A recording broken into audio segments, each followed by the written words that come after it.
Hello, you wonderful people, and welcome to another episode of Not Too Comic Book. This being a show where it's about TV shows that are adaptations of comic books. For today's episode, I'm going to talk about the series premiere of Invincible. Obviously, this was the first 3 episodes that were released. I am watching these one at a time and kind of reviewing them one at a time. So I watched the first episode. I'm going to share my thoughts about that. Then I'm going to stop, watch the second episode, record my thoughts, so on and so forth. But for the sake of this, it's all going to be cut together as one long review. I will include time codes in the description down below, so if you want to just skip around to, maybe you want to hear what I had to say about episode 2 or what I had to say about episode 3. So just let you know ahead of time. But obviously, starting off with episode 1, a great series premiere. Obviously, I've never read the original comic book that this is based on, so this is my first time experiencing this story.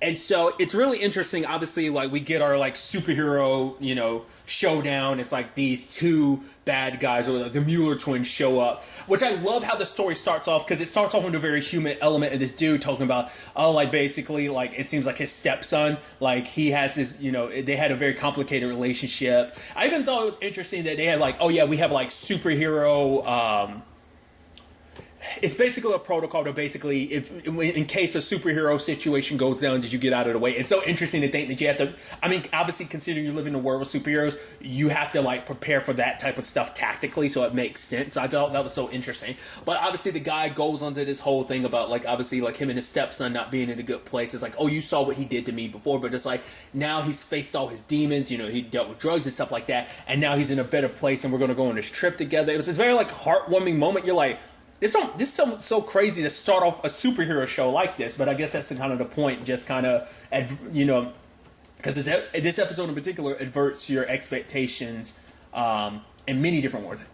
shatters them in many different regards. But it was just neat. Afterwards, you immediately get to the superhero showdown. I even love, there is a little element of obviously we kind of got a bit of it from the trailer, but there is this humor to the show as well, because the Mueller twins complaining because one was I shouldn't have listened to a clone. It's I'm not the clone. I'm just, it's I'm the real one. And they're having this argument back and forth. But obviously the superheroes show up. The Guardians, they're kind of which is interesting because Amazon Prime, we have the boys, so they have their equivalency to the Justice League. And obviously we get ours in this one as well, in this series. I think it's just so interesting. I should also bring it up at the fact, obviously I knew a lot of the voice acting cast going into this just because obviously they make a point of it, but it's holy crap, there are a lot of Walking Dead people in this. I'm wait, you're in this? Wait, you're in this? So and so forth. There's obviously, I knew Steven Yeun, and I think I remember hearing a couple other names. I completely forgot that Sandra Oh voices his mom. That's crazy. I was dude, Sandra Oh. And obviously his dad's J.K. Simmons. And that's also another thing, too. There's other people with other connections to other comic book stuff, both Marvel and DC stuff. Obviously, in J.K. Simmons' case, both Marvel and DC. But it's kind of crazy when you look at the catcher. Because I'm literally pausing the episodes. Whose voice is that? What? That's so-and-so? It's it's freaking nuts. The voice acting, the acting talent they got behind this. You're that's so-and-so from...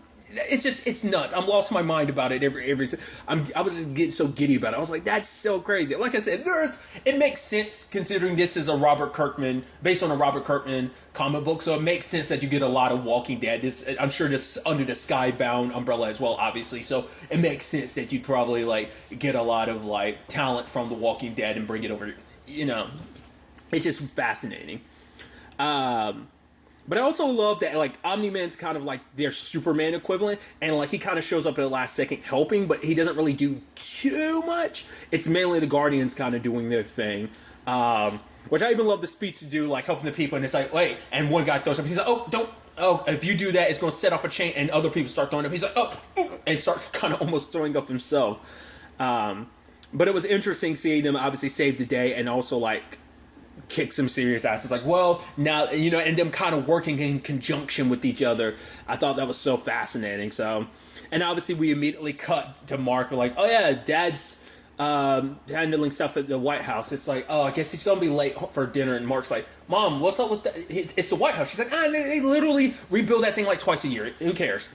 So I just thought that was so fascinating because obviously for her it's just so like, oh, this is every day for me. It's just like it's kind of interesting, like when you're kind of used to that life. I guess it's just kind of like it kind of loses some of the pizzazz. At least it did for her. I think for Mark, he enjoys the spectacle a lot more because, hey, that's my dad, but also like maybe that can be me one day, because his dad let him know for a very young age like who he was.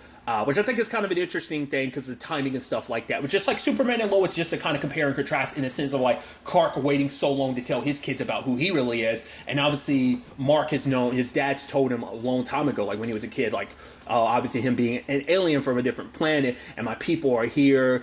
We go around to different planets. This Earth ends up being my area, ends up being my planet. I need to, be its sole protector, yada, yada, so forth. So I thought that was interesting. But obviously for Mark, it is the complicated thing of his powers haven't developed yet. It's almost kind of like, it definitely reminds me of Sky High. Isn't that like the Disney, I believe it was Disney, a superhero movie. Obviously much more darker and messed up. But it's an interesting origin story for a superhero, because I think this brings about it's very similar to that Sky High thing of like your parent, at least your dad is this mega superhero and you're kind of not feeling that, which I even love. There's that whole thing of like his friend William being like, oh yeah, you're an omnimaniac and stuff like that. I get it. I mean, he's hot on that. And that mustache. And just like, it's got to make you feel weird when your friend is talking about your dad like that. He doesn't know, but still. And obviously when you try to do the hero thing of like, nah, I can't just sit back and do nothing, you proceed to get your ass kicked by the bully. So it just kind of makes you feel like a little more pathetic because like, oh, my powers haven't come in and all that. But then obviously slowly but surely they do. Like he's just tossing trash bags like, my powers kicked in. Yeah, I'm feeling myself. He tries flying, kind of fails miserably at that. I like that it isn't something that does come, it comes a little natural instinct-wise, but it's still a thing that he has to work on because he ends up flying too high in the atmosphere. It ends up passing out from the lack of oxygen. Because I'm sure what probably plays a role in his circumstances too is that he's half human, which is probably I'm curious where they're going to go with that. Once again, I'm only seeing the first episode at the time of me recording this section of it.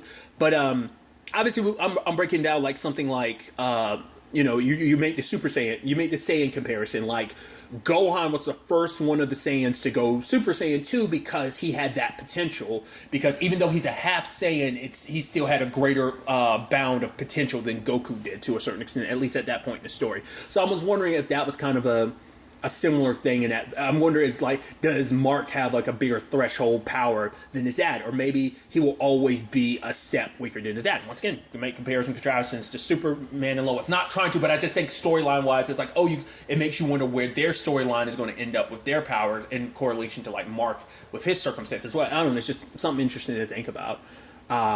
Whether or not that human element is a bonus or a negative. I think it's more a bonus, but we'll kind of get to that later. But I just thought it was fascinating, and obviously his dad eventually training him, and it was really interesting when they actually kind of broke down how their flying works. That basically, and I thought this was so fascinating, they can push off of anything. It's like we don't need the ground to push off, so that means they can kind of move or pivot in the air without needing to touch down to move or pivot. So that's what it can. Like I thought that is it really necessary? No, but I think it also adds this level of. Because it's something to me that, like, not a lot of stuff will go out of its way to. It's something like anime and manga would do. Like, go out of their way to kind of explain the technical aspects of how someone's, like, powers work. I mean, I've never read enough comic books to know that. I've only read manga. I'm sure comic books do the same thing as well, but as someone who's, maybe the comic book of this probably does that, but it was such an interesting detail of, like, learning how specifically that your flight works in a way where you can literally push off of anything. We're not kind of bound to anything. But then it was like, okay, his dad's like, showing them the ropes. It's like, oh, you didn't really do a great landing.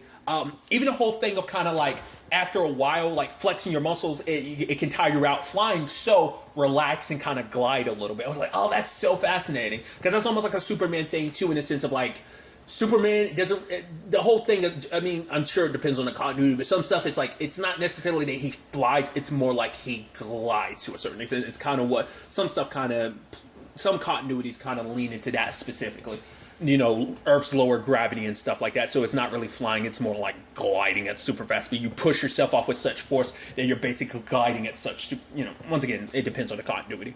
But And then what caught me off guard was like in the moment, like his dad punched him hard in the chest, and he's like wheezing and stuff, and he's like, "Why'd you do it?" He's like, "Sorry, son, I didn't mean to hit you that hard. But when you're going up against bad people, you want to follow my footsteps. The bad guys aren't going to hold back."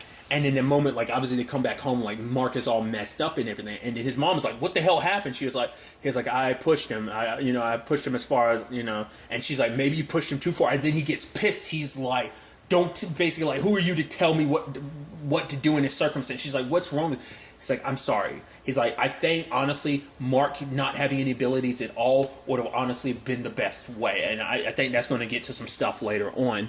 But,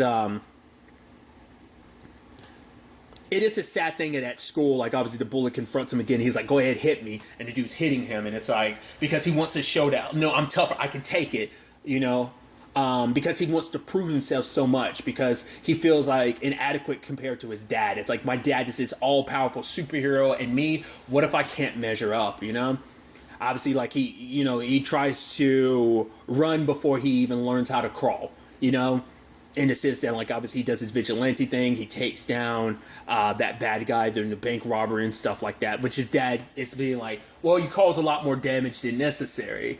But, obviously, his dad kind of understands where Mark is coming from, of like, because he was like, "Hit me," and he was like, "What? I'm not going to hit you, son." He says, "Just hit me. I got scared because you've never hit me before, so I can take it. I'm tough. I can take it." It's like, but his dad's like, "You don't have to prove yourself to me." But for Mark, it's like, I do. Like, he has this kind of inferiority complex, because for him, it's like, he says it, like, all he's ever wanted since he was a little kid was the moment his dad told him the truth. It's like, "Oh, I'm going to end up like you. I'm going to be like you. I want to be like you. Like, my dad's this great hero. I want to be that great hero too," And I thought that was really neat. But then also, it kicked in this, like, shitty side of him a little bit later on. Well, first and foremost, the fact is that met the guy who makes the suits, and it's like, it's like, also got to come up with your name, and it kind of gives you an idea of just what the suit's going to be. But also, like, the moment he was talking to his mom's like, "Come inside and sleep," and he's just like, "Make me." I was like, "What, you little shit? You're going to talk to your mom like that? What?" It's like, superpowers or not, that's still your mom. And he's just kind of like, I'm sorry. And she's like, "You used to talk to me when you were little. You used to, like, tell me everything, like, whatever kid was bullying you because of your hair or whatever. It's like, we used to talk, but now it used to be you and me, and now it's more like it's you and your father." Which she's like, "I get it. I'm your normal, like, boring human mom, and he's Omni-Man, and that's more spectacular." And for him, it's like, because he's scared of just being nothing special and being like his mom. And she's like, "Ow," dagger to the heart. He's like, "You know what I mean?" And she's like, "I get it. You want to be so much more, and I get it. And at the end of the day, you don't have to be Omni-Man. Just be yourself." And it's like, "But what if that's not enough? How could you, Mark, not be enough?" And I was like, I thought it was a beautiful mom-son moment. It's like, "Oh, I love my boring, everyday mom," or whatever. And she's like, "Oh, and I love my asshole son," So I thought that was neat. And obviously the moment between them, them passing the ball around the world like that, it's sick moment in trailer, sick in this as well. But for him to be like, kids your age like to think they're invincible. And it's like, well, when it comes to you, Mark, you actually are. And that sparks, I have my superhero name. And, I liked how they unveiled that too. Like, obviously, like, we see him kind of doing that thing of almost that Spider-Man thing of, "Yeah, I'm swinging around town," like, but obviously in this case it's flying, and he's just kind of on top of things. And then ultimately, like, he stops like that. I love that guy's like, "Oh, do you guys see that? Do you guys see that? Like, I blasted a huge hole in the building." I'm like, it's so weird, some of the, like, villains and stuff like that. Which I'm curious, are they going to dive into that? Is it just going to be like when it comes to world building? I'm assuming, once again, just watching the first episode, having never read the comic book, I'm curious, are they going to dive into how the world is the way it is? Or are we just going to be like, it is what it is. There's no, like, just accept that this is the way the world is. If they decide to go down there, I'm fine with it. I'm just curious, like, whether they're going to be like, why, like, is it going to be like a Flash situation where it's like, oh, like, we know why metahumans exist because the particle accelerator exploded and gave everyone, unlocked the metahuman abilities in people? Or is it like Supergirl where it's like, there's meta people, but there's also aliens? So, so I'm curious what their justification is going to be. Or is it just going to be like hey, people with powers, we're not going to dive into that. Maybe specific characters get a little more dived into, whatever the case may be. But I liked how they did it. Like, obviously, as he took the guy down, and then he's like, "Who are?" He's like, "I'm," and then it cuts to the title card. I was like, oh, I like how they did. I was like, oh, is that the end of the episode? Nope. More of the episode to go. I even love that whole situation between, what's his name, Red Rush, the speedster, him and his girlfriend. He's like, oh, like there's a crime going by. He quickly takes care of that and comes back. But he's still in his uniform. She's like, what? And he's like, oh, sorry. And for her, it's like, oh, like, I can't even hold your attention. He's like, of course you can. He's like, but, for me, my conversations for me feel like an hour just because my mind and everything works kind of at the same pace as my body. So if conversations go on for an hour, so it's hard for anything or anyone to kind of hold my interest or whatever. And it was like, oh, he said the wrong thing and she was about to leave. And he was like, but you're like, he saved it in the end. So it was good. But obviously you have all the Guardians gathering up. And to me, that's the most effed up thing. Because, like, really quickly, I was going into this knowing, because, like, anytime you heard people talk about it, it's like you hear from people who have known the comic. But, like, for example, I know John has said this specifically, like, people that were worried that the trailer, John Rocco, that's just that, has specifically said, like, oh, I know some people might be worried, like, oh, there's, people are more, he's one of those people who's more familiar with the comic book, so he's like, wait for that twist. And I knew it was coming. I didn't expect it to be in the first episode. I thought that was so interesting, especially like the Guardians getting gathered up like that. And the reason why I say it's so effed up, we actually got a little peek into each of their lives. Like we had that moment with Red Rush and stuff like that. Some of their secret identity stuff. Even like, was it War Woman?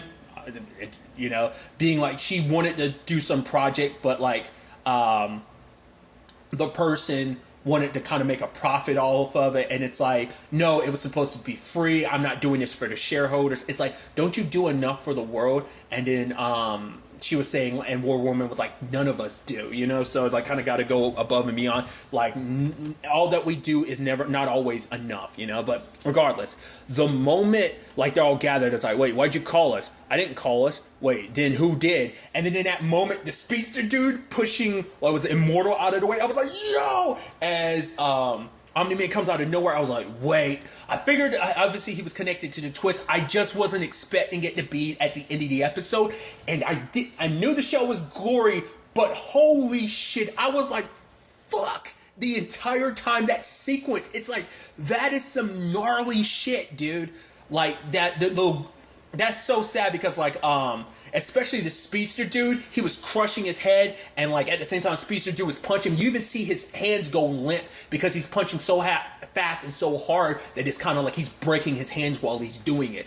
And he ends up, dude, some of that's some Walking Dead, like, that made me think, ironically, because Stephen Yeun obviously played Glenn in The Walking Dead. The eye popping out of the speedster dude, sorry, I actually kind of spit a little bit when I said that, sorry. The speedster dude's eye popping out like that kind of reminded me of like the Negan and Glenn thing. It kind of reminded me of that. So I was like, that whole thing was super visceral. I was like, holy crap. Like, I forgot who it was. One of the bodies got thrown at like one of them and grabs, it's the green one.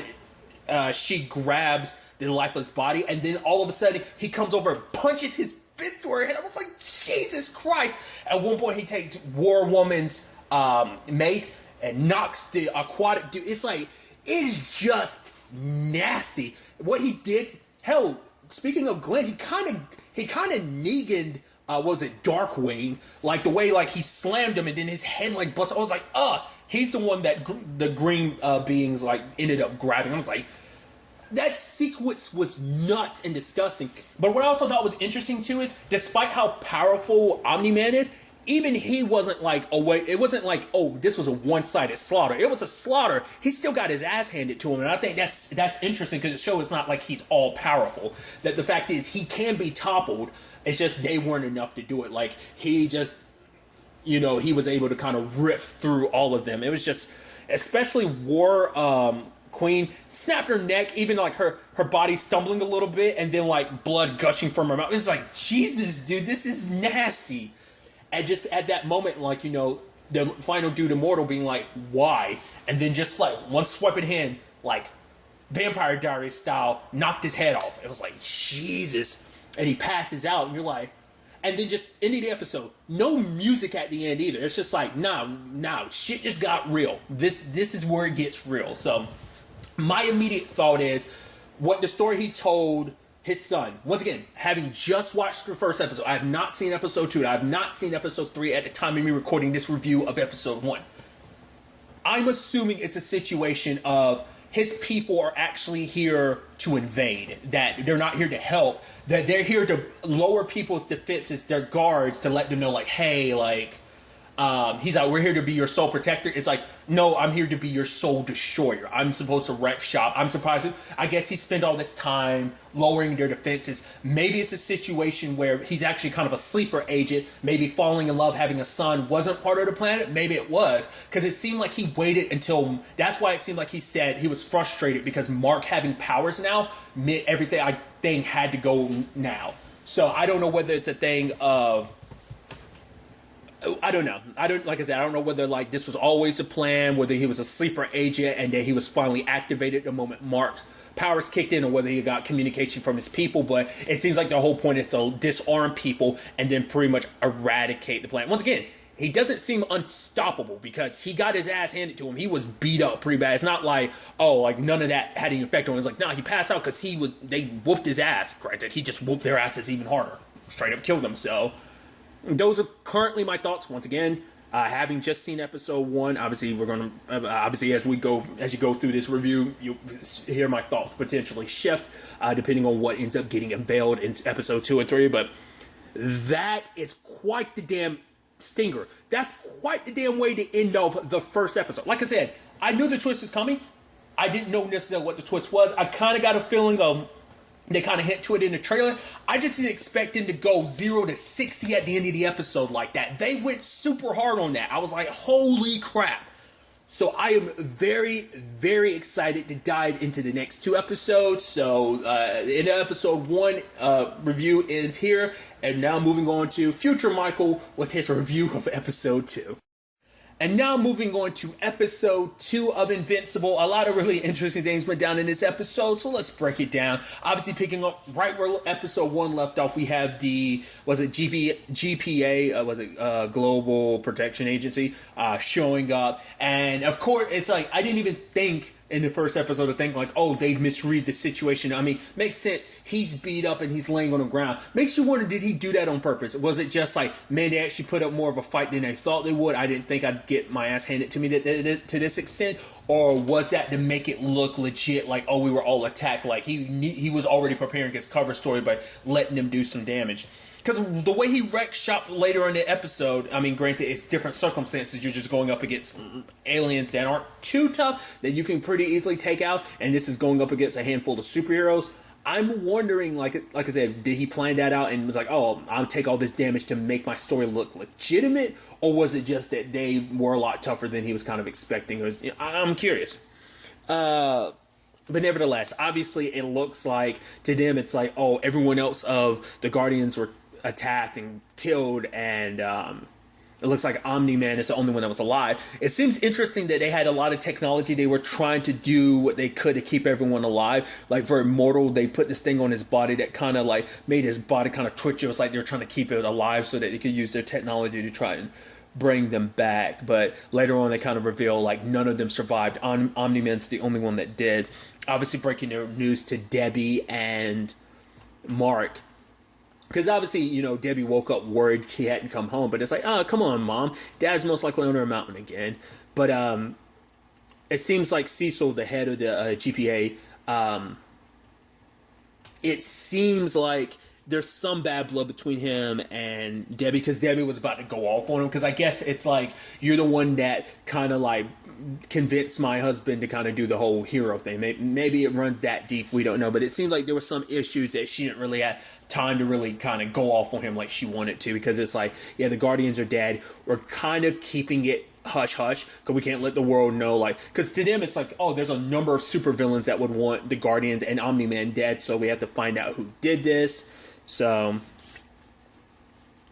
and obviously it's a hard thing seeing, you know, for Debbie to see him like this, as well as, you know, for Mark to see his dad in this condition. So obviously there's an alien attack that happens, and wanting to do his superhero thing, it's like no one else is around to take care of it, so he decides to do it in his father's place. Granted, the superheroing isn't what he thought it was because things got bloody and messy. He got covered in blood because this is his literal first day on the job. And things aren't going like it's not what he thought it was because he's always had the TV perspective of things. And I'm sure that only highlights the good bits, not the bad bits of like all the people that died. There was even a lady we ended up finding out later on her name was Maya. She's the only person he was sadly able to protect. Granted, she got severely messed up. Luckily, the teen team showed up, which this also opens up a question. And it seems like this kind of answers it too, like that. It's probably kind of like a little bit like the boys in the sense that they're superheroes. There are probably your more global superheroes, like the Guardians. I think are your more global heroes, where you have. I mean, but who knows? They could be specifically. I think because they're called Guardians of the Globe. So no duh. Sorry, I just thought about that. So they're your more global heroes, but you have your more local based heroes like the teen team as well as others. So I'm sure like there are probably heroes that are city specific, country specific, and anything. Very much like the boys in that regard. I thought that was just kind of interesting. Obviously, this being like their version of the Teen Titans. So we meet Eve, Rex, Robot, and Duplicate, and obviously get a showcase of their abilities and what they're capable of. And obviously, they're able to hold the aliens back a little bit while, sadly, Mark kind of froze and like not knowing what to do. And luckily, they gave him time to get away. Like, to let some of the other innocent people get away, also letting Mark take that lady to get, surgery. So he takes her back to the same facility. And the whole situation made Mark very disheartened because for him, it's like, it's like his dad had told him of all the superhero stuff, but never, like, that side of things. Like it's like for him he felt like a failure. Like it's like the only person he could save was Maya. There were so many people dead. Cecil brings up the blade on, it's like 338 people died. So obviously we end up finding out more about these species. They're known as the Flaxen. The reason why they bailed, like the teen team was able to hold them off was because they bailed at one point in time because they start rapidly aging. It's like because they come from a different temporal, like their planet is on a different temporal zone, so time moves differently there. So them coming to this world, they like basically rapidly aged. So that kind of worked to their favor, but obviously they were kind of overwhelmed at the time. At school, obviously still thinking about everything with his dad, everything that he went through, not being able to kind of do his thing as Invincible. He runs into Eve. She goes to his school too because he's like, oh wait, you're Eve. Like her name's Atomic Eve, but it's like right, easier just to go by Eve because it's an actual real name and not as stupid as Invincible because he's like because he felt dumb because like saying it out loud makes it kind of sound dumb, especially because it's like that's you being super optimistic because you're sure as hell not invincible. But they actually start hanging out. She kind of gives him a little lowdown about the whole hero thing. It's like, it's okay to freeze. Everyone freezes on their first time. She's like, I threw up on my first time. It's like, but it gets better. They're fighting, not the throwing up. But they kind of hit it off, and it's like, oh, let me introduce you to the team. What I also thought was interesting, too, and it's kind of a side story they're kind of setting up, is like, Amber, it's like, oh, she heard about Todd, and Mark is like, oh, Mark got beat up even more because he stood up for you. And it's like, yeah. And apparently he just let Todd beat the crap out of him. And it seems like Amber's trying to get close to Mark, but obviously Mark's getting closer to Eve. I even love later on, it's like, he's like, his friend William was like, yo, you need to date her. And it's like, what are you talking about, dude? You told me just the other day I had no chance with her. It's like, yeah, but that's before everyone saw you leave together. It's like, wait, everyone saw that? It's like, yeah. So we're kind of thinking, who cares if she has a boyfriend? That's what dating's all about. It's showing, replacing him because you're better, showing that you're better than him or something like that. And obviously I love the whole thing of Amber coming over. It's like, so is Mark and Eve dating? And it's like, he's like, what? Of course. I mean, he's like, actually, not nowhere. He's super available. Would you like me to give you his number or something like that? I thought that was interesting. I wonder if there's going to be some, I feel like there might be a reveal with that. Just like, I don't know, maybe, because, they kind of talked a little bit. Like, we don't know what their prior relationship was. Because, and it seems, because him and Eve don't really have one. It's like, oh, she's there, but he never really, I was like, oh, I never really would have noticed. And she's like, yeah, because no one begins to think like, oh, there's a superhero at my school. And because of that, psychologically, you're not looking for a superhero at your school, so you're not going to see one, So I thought that was kind of interesting.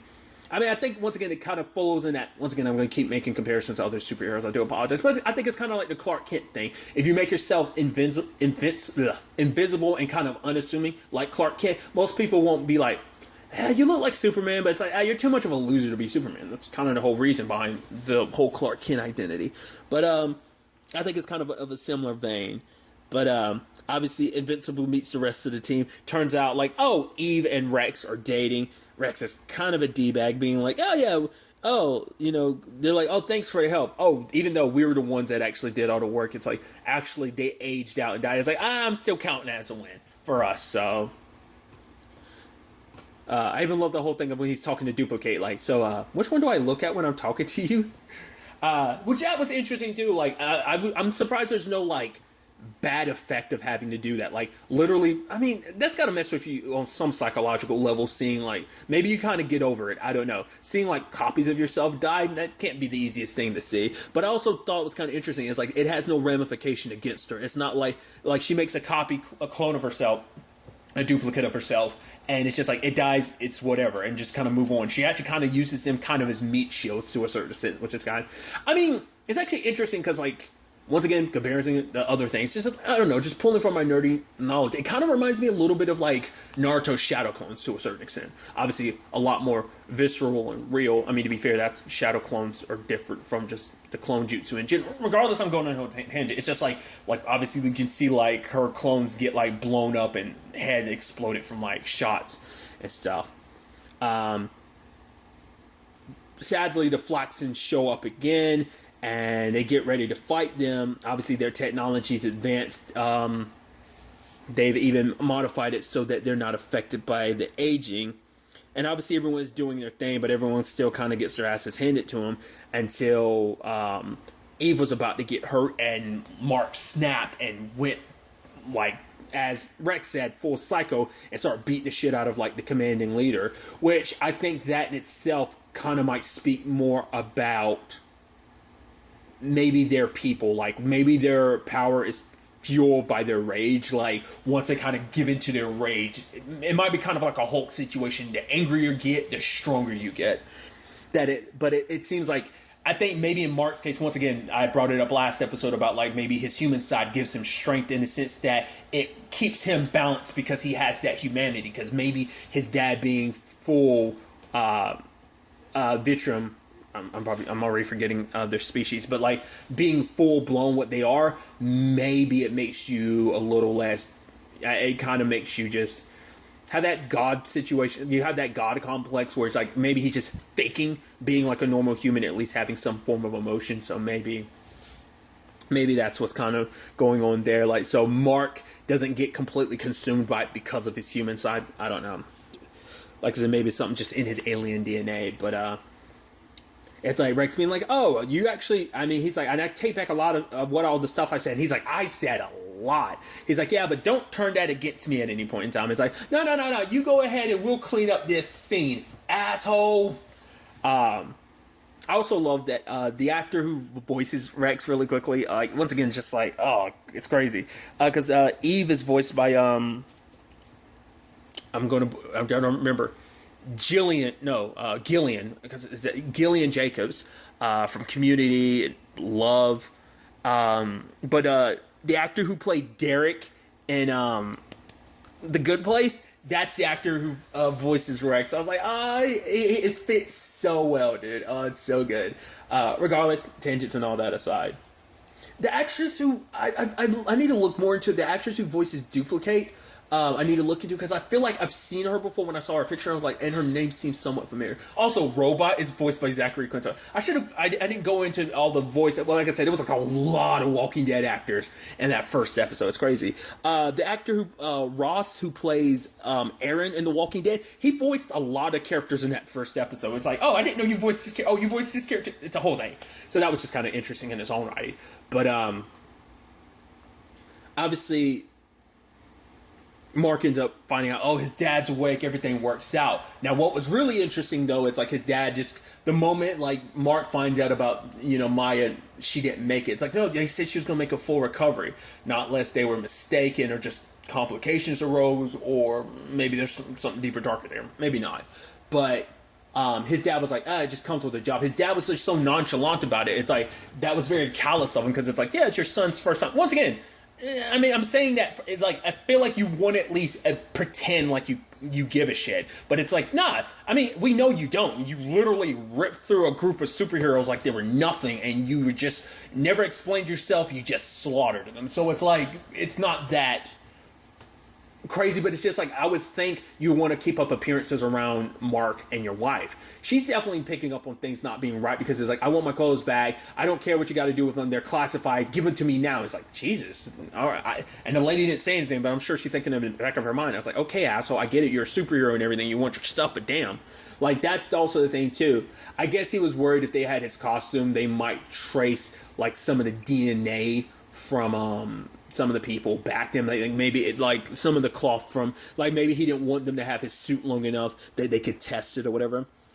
Obviously, they go back to the scene of the crime, and Donald doesn't give the Cecil the good news. Cecil, it's like, that's not good news. That's not good news at all, Donald. And so, like, Damian Darkblood, almost like seems like he's supposed to be kind of like their Hellboy, voiced by Clancy Brown too. It's like, come on, son. Of course you got to get Clancy Brown in this. Dude has got an amazing voice. Like, holy shit. Like, come on. Once again, it still blows my mind. Like, I didn't find out till years later. It's like, oh, he voices Mr. Krabs. It's crazy to think about it, dude.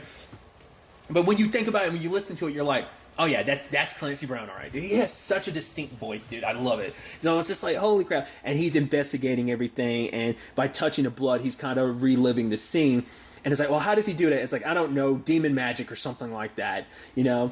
It's like, should we really be relying on him, sir? He's like, what? You afraid of him because he's a demon? I thought you were an atheist, Donald. He's like, theoretically, which is like, oh, that's interesting. Once again, superheroes, aliens, potentially, you know, obviously magic and demons existing in this world. Whether we'll get the context of how that's all happening, or it's just, this is the world, except, like I said, I'm fine with it being that way. I'm just curious, you know, whether they'll really dive into that later on or not.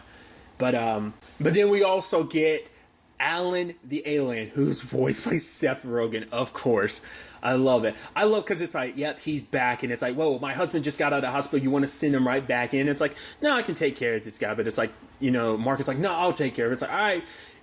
It's like, also, he's like, how do I breathe in space? It's like, you don't. So he's literally holding his breath the entire time, and he's facing off against Alan. They're duking it out and stuff like that, and it's just kind of like, whoa, he doesn't recognize that this is the, it's like, whoa, because apparently, like, I guess Omni-Man had dealt with him in the past or something like that, and it's like, oh, now he's back, he's closing in, but Mark's going toe-to-toe with him. Obviously, not the most well-versed here at this point in time. But then it's kind of like oh, wait, you need a timeout? And Mark's like, wait, timeout? Like, there's a timeout for this? What's going on here? And he pulls out a rock, and he pulls out another one that has Mark sit down, and it's like, okay, so basically he's evaluating the planet, because basically his job is like, there's a coalition of planets of like, yeah, we like evaluate planets to see whether or not they're defended, like whether they have strong enough force to defend them in case of like some conquering alien comes or something like that. And it's like, you know, he's like, I have no idea what's going on. And Alan's like, dude, you guys signed up for this, see? And he's like, it's like planet,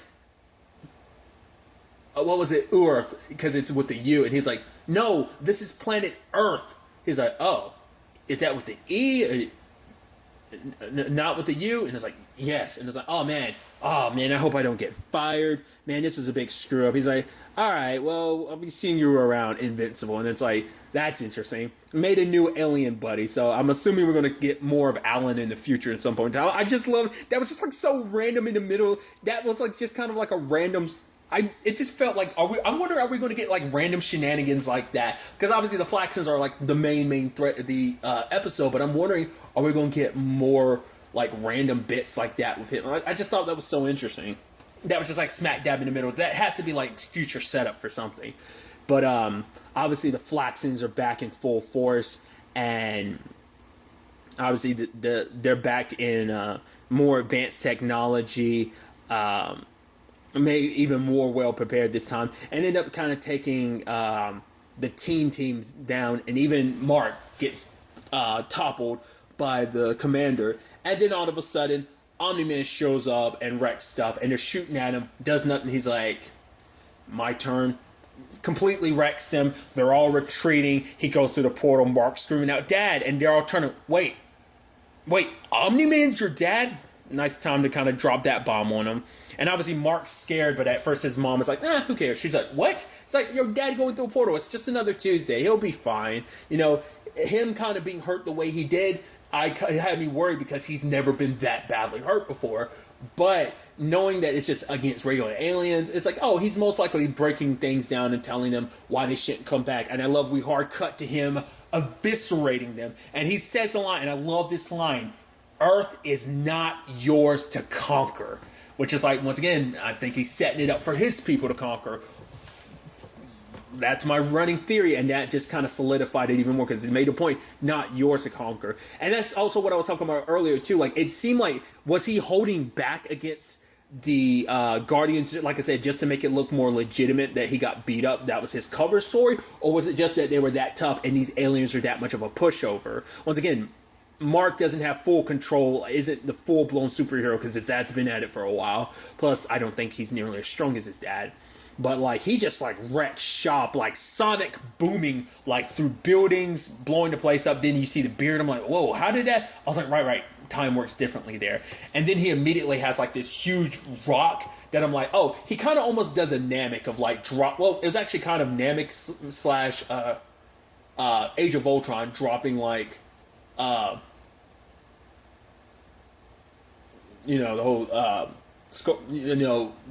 trying to destroy a planet by, or at least ending life by dropping like an entire city on, you know, down to the ground and kind of killing everyone like that. He kind of did a similar thing. You almost felt bad because he just so easily wrecked shop, especially Commander. He grabbed him, rushed him through so much. There was only a fraction of his body left, and then it was just a like part of his face, and he just squishes it. Like, he just massacre. It's like, it's even more of a slaughter. That was full blown genocide. And the sad thing is, Debbie's like, oh, he's probably talking them down. They'll like never come back. It's like, oh, they'll never come back because you're dead. So I guess it's like, I'm getting rid of you guys because I don't need your stupid interruptions with what I've got going on. And it's like, you're kind of a waste of space, so I need you out of the picture now. I don't know. Why just go full? I mean, I guess it's like you don't want them, like I said, throwing off your time frame of whatever it is that you've got planned. And after proceeding to massacre, to genocide an entire species, it just comes back home, oh, I need a bath. It's like, ugh, Jesus. And obviously on the news breaks that, hey, the Guardians are dead, so the information's finally out there. But then we get our post-credit scene where Damian tells Cecil that the only people at the crime scene were Omni-Man and the Guardians. So that means one of them had to do it. So it had to be Omni-Man. But Cecil doesn't want to listen. And it's like, I guess because it's maybe Cecil and Omni-Man go a way back. So like he has a little bit, because even he was kind of suspicious because he had brought it up to Nolan, Omni-Man. He was like, now what was your story again? He was like, I was lured there. I didn't see who attacked me. It's like, oh, whoever it was had to be pretty tough to take you down. I was like, yeah. And it's like, do you have any leads? It's like, whoever it is, they're smart, but they always think that at first. That they're super clever or whatever. So I'm like, I don't know. It seemed like you had your suspicions about Omni-Man anyway. So why is it that Damian, in particular, and he even said like, oh, I'll send you back to hell. I guess the whole cold breath thing is like, maybe he's the reason why Damian's on Earth. Like, oh, like he set up the whole summoning the demon thing. Like, so maybe they kind of have a contract in that regard. I don't know. For him to say specific, because it seemed like he might have powers, not unless it was a hologram or something, or he just has the technology to teleport, because he was there at the Flaxen incident and then he immediately goes back to where the Guardians were. He teleported, so I don't know whether that was technology or whether he has powers himself. So, but at the very least, he's saying keep an eye on the Grayson. So what Damian said is scratching an itch at something he's already feeling, but I'm wondering why he doesn't want to just acknowledge that, because even Damian's like, oh, you blind fool. Like I said, maybe because he does have this like scar on his face, so I'm wondering like maybe, like I said, him and Omni-Man might have long history where it's like that's a friend and trusted ally, so there's no way he would do that. But it's like I said, you're suspicious of him. It's just whatever history they have makes him reluctant to pull the trigger on it. So it's gonna be interesting to see where all this ultimately ends up taking us going forward into the next episode. Which, speaking of the next episode, let's jump to further future Michael's thoughts on episode 3 of Invincible. And now moving on to episode 3 of Invincible, a lot of really interesting things went down in this episode, so let's break it down. Well, obviously picking up, with the announcement at the end of the last episode about the Guardians, it being publicly announced that they're gone. Obviously that big, funeral is held for them. And obviously, Omni-Man talking about, what they represented. And the fact of the matter is, you might have your doubts and everything, but look to the sky. Like, they protected you, but it's going to be up to me. I'll protect you from now on. Once again, the irony being behind, like, you're giving all this big speech while being the monster that you are, having killed each and every one of them, having the audacity to kind of, be so heartbroken at the funeral, which is sad too, like, the situation of, like, they actually have to have, like, there's a funeral for, like, the public, and then there's a side funeral where it's like the public can never know where the real bodies are hidden, because basically people will rob the grave, like, souvenirs, people will rob the graves. Now, whether that's taking a piece of them or I would assume it's just taking a piece of them and selling it. And even Mark being like, Jesus, I think that's something interesting where it's like, I don't know any fiction that really dabbles on that, heroes having to be probably buried in, like, unmarked graves and everything like that. So, but obviously you have Damian at the funeral asking Nolan, Omni-Man, some questions, but he's not liking a lot of Damian's suspicions, because it's like, he's like, don't act like this is about anyone else. This is about you saving your own soul. And it's like, you just don't want to go back home. And he's like, yeah, maybe you'll find out one day, which was like, ooh, I guess, because it's like, he's right there on top of it. Like, it's so interesting. He's like the unrelenting detective. It's so interesting that it's a demon doing this. But we do find out later on from his conversation with Debbie that for every soul he's able to, like, get justice for, he's basically saving his own soul. So I guess he's kind of a cross between, like, Hellboy and Constantine with that kind of story. Not necessarily, but you can see elements of Hellboy and Constantine in him in that. So I think that's kind of interesting. But obviously Robot has been chosen as to be the one to lead the new Guardians and kind of, part of the, recruiting other superheroes to become a part of it. Obviously, there's the whole Eve and Rex situation. The moment she walked in on Kate and Kate was in the shower, I was like, oh, please don't tell me. And it's like, yep, Rex comes out and everything.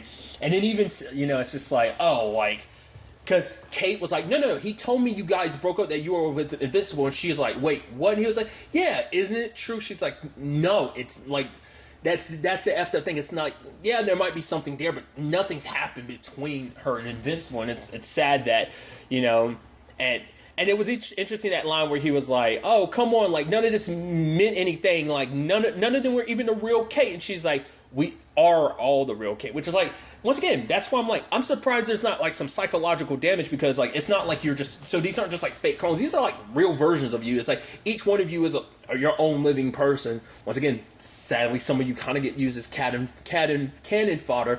Not necessarily, but it's like, it was just so interesting to me, like, hearing that line of, like, oh no, we're all the same Kate. We don't look at it, it's like, oh, well, it seems like sometimes they'll differentiate and be like, because one, I think, had the number 2 on her, and it's like, no, OG Kate's all taking care of something else. So it's like, it sounds like sometimes, I guess it's more so supposed to be like, none of us are, like, fake. We're all Kate. We're all real Kates. It's not like, one's, like, necessarily more real than the other one. It's just that's the OG. Which is so interesting considering, like, the whole Molar twin situation. They have the whole thing of not being able to distinguish, like, who's the original and who's the clone and everything. It's so interesting. Like, obviously that's a very different dynamic the duplicate has with herself in comparison to the twins. But nevertheless, obviously we see the team getting put together. We see some of, like, obviously Eve is kind of pissed about the Rex thing, so she's using that as fuel for the fight. We get to meet some of the others. Obviously, Robot kind of ends up ultimately selecting the team, and at the very end of it, because we have, like, the a character that seems like she's kind of like the Atom and Ant-Man. She kind of plays that role of, like, she shrinks. It didn't seem like she grew. I don't know if that's something that's going to be an advancement of her ability, or whether it's simply just going to be, I'm going to shrink. That was really interesting when she was fighting the gorilla guy, which immediately I can't help but go, is that supposed to be like Gorilla Grodd? Whatever the case may be. but I liked how she dealt with that. Like, obviously she wasn't trying to kill him, but she got inside of him and made him kind of throw up, and I guess kind of beat the crap out of his body from the inside. But then you also had like the whole thing where like Rex is like, whoa, what's this little girl doing here? Like, isn't there like an age requirement? And then she was like, and then she snapped back with, isn't there like a dick requirement? He was like, wait, what? I think he said like, wait, sorry. And she's like, what? Sorry about, are you overcompensating for like your tiny penis or something? I'm like, Jesus, the filthy mouth on this kid. And, obviously Rex started talking shit, talk shit, get hit, and she tried, because she's Monster Girl, and she proceeds to beat the ever-living shit out of Rex. Like, none of his attacks work on her, and it took Mark stepping in to kind of quell the fight. Eve was just going to sit on the sidelines. It's like, he asked for it.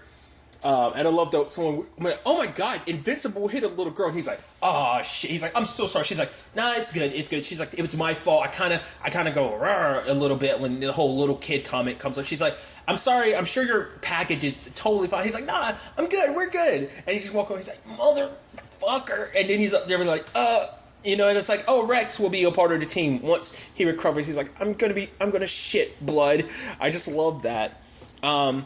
Obviously, the team isn't that organized because obviously Rex is the asshole he is, talking mad shit to the other dude because it's like, oh, you lost your superpowers and now he has a suit that runs on energy. So, he's probably more kind of a little Iron Man-ish right now, where it's like, at one point in time you had superpowers, but now you have to kind of rely on tech to be your reason why you can fight. So, talking mad crap like that. Obviously, home dude saying like, which is interesting because the voice actor is Karen Payton, Cyborg. Well, obviously he's Ezekiel from The Walking Dead, but like I said, I only found out like last year maybe that he was Cyborg, because I'm an idiot never realizing that.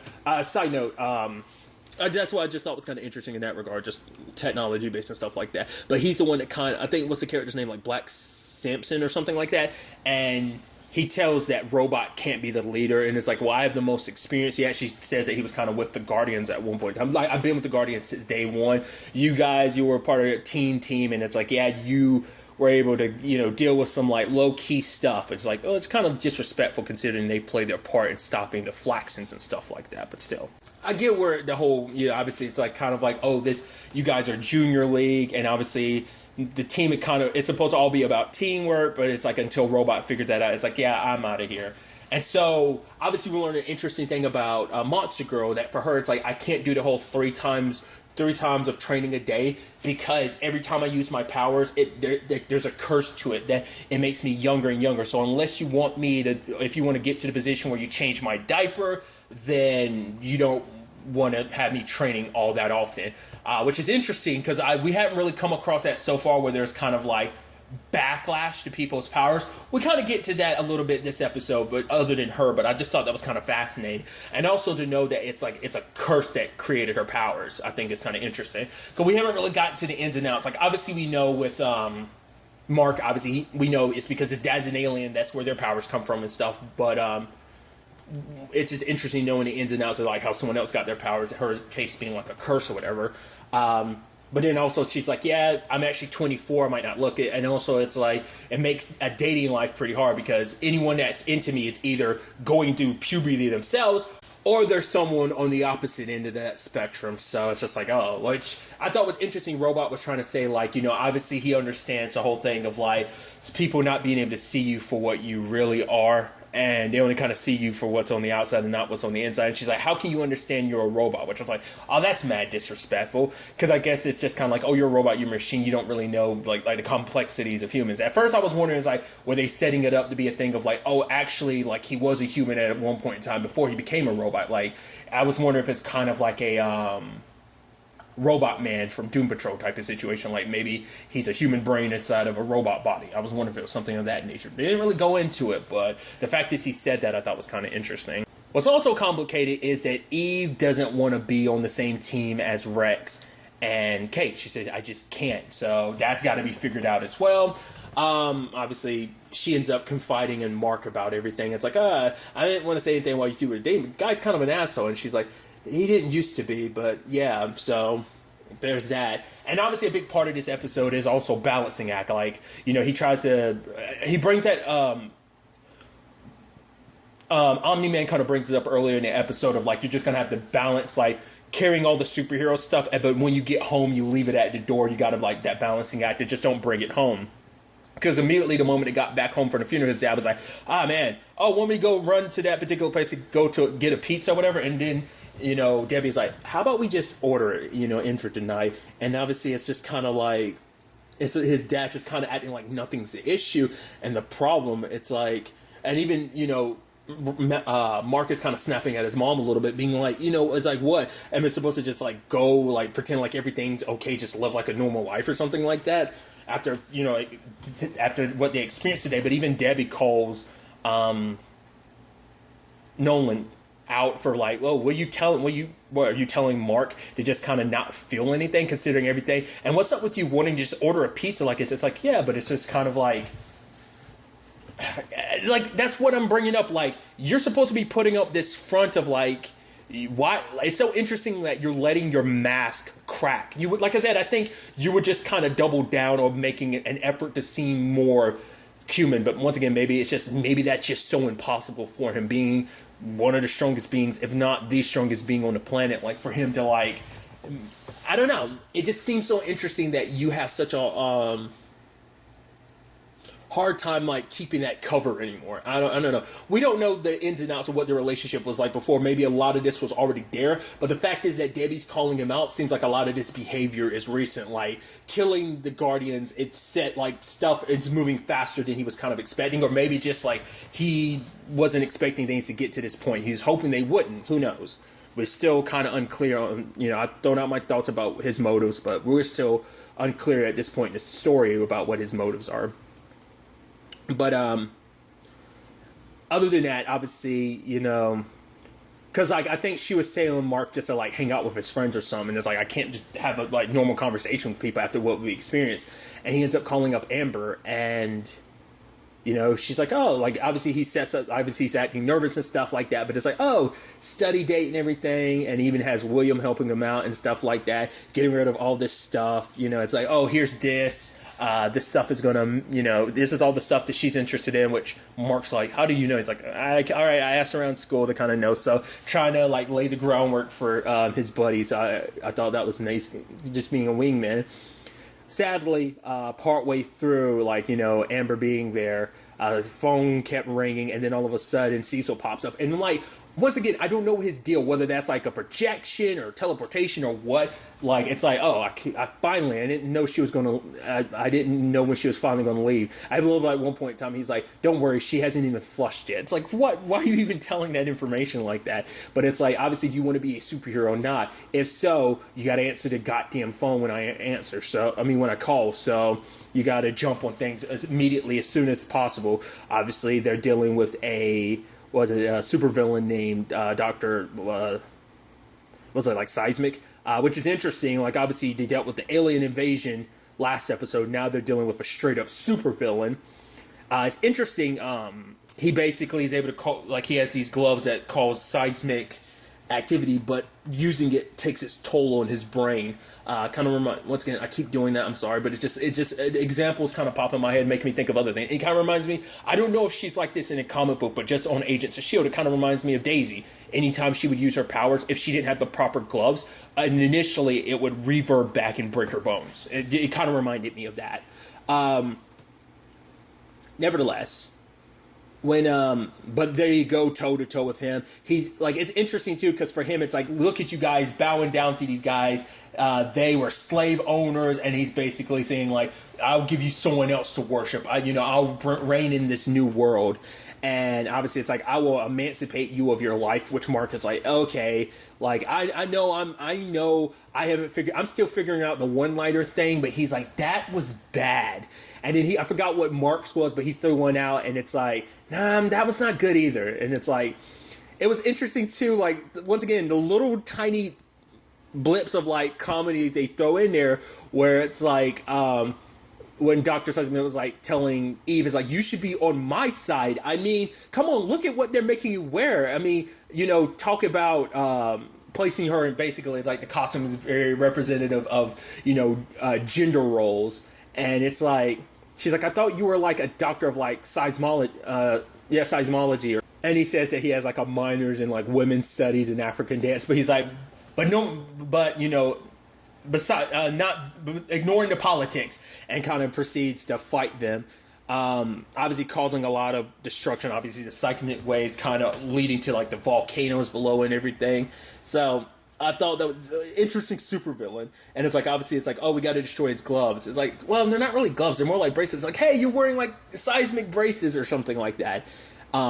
Getting a little Spider-Man-ish, like with like Mark kind of getting all quippy like that, kind of reminded me of that. Once again, it's just interesting. I'm not trying to compare and contrast, but it's like it's neat to have like certain like heroes you can correlate to certain in regards to like him being quippy like that. It's very like, I mean, I think there's a lot of heroes that do quips, but like the one that always comes to my mind is Spider-Man, because that's kind of one of his like biggest trademarks. But luckily they were able to save everyone that was in danger.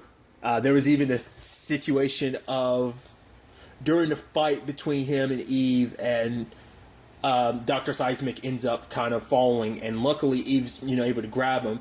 But I guess he didn't want to be saved. Once again, I guess his brain's not in the best condition, so that as he was falling towards the lava, he activated his powers and sent it kind of rushing up after Mark. Luckily, Eve was able to kind of protect him, and she's like, oh, he's toast. And Mark's like, oh, okay, I see, I get it. None of these are good ones, kind of the whole one-liner thing. So I thought that was kind of interesting. And obviously he's rushing back, and his dad's like, oh, so you got a girl waiting up in your room while you went off to do some superhero stuff. It's like, yeah. She's like, all right, see, and now you're learning, obviously there's a lot of stuff you have to do, even when you don't want to do it. You have to ignore what you want to do what's necessary. And he's like, yeah, right,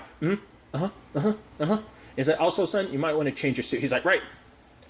And ends up, going back to Amber. She's like, whoa, like, you had me waiting an hour. Like, oh, she makes a joke about, like, oh, you're out there saving the world or something. I'm sure it was a joke, but I wonder, does she know more than she lets on? Probably not. And I think that's going to definitely be an interesting and complicated thing going forward, because it's like, yeah, you're going to want to have this relationship with Amber, but she's only ever going to know one side of you, that being Mark.